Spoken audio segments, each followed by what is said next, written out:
Alabama Governor Robert Bentley was back on the Gulf Coast today touring the Algae Systems plant in Daphne. The facility combines algae with wastewater and then turns it into drinking water.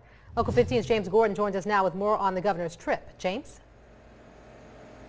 Greg and Kim, the governor was here earlier here at the Algae Systems development plant in Daphne. They grow algae here, and we're talking about some amazing science. This is what he saw, and he even was very, very impressed.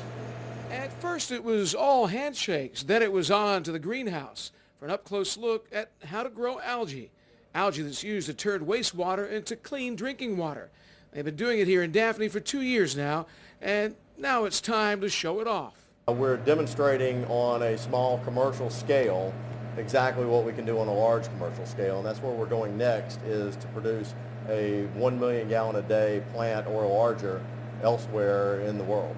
What Algae Systems has here is a commercial demonstration project and research facility that's privately funded.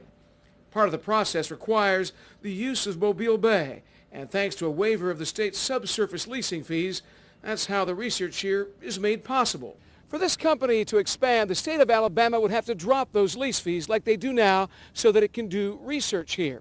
The big question is, will the state be willing to do that? I think that this is the way we need to go. We clean the water.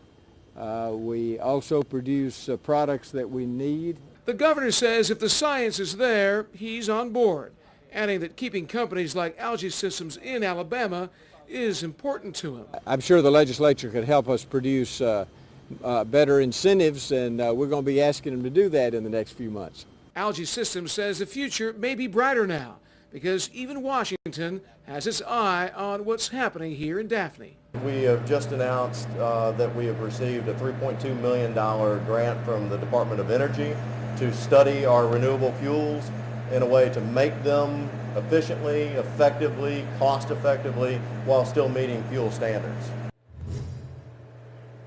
Now, obviously, expanding research here is very important, but the bigger picture is that this company wants to expand globally, worldwide, mainly to create bigger plants like these on a larger scale for developing countries and island nations that have trouble treating their wastewater.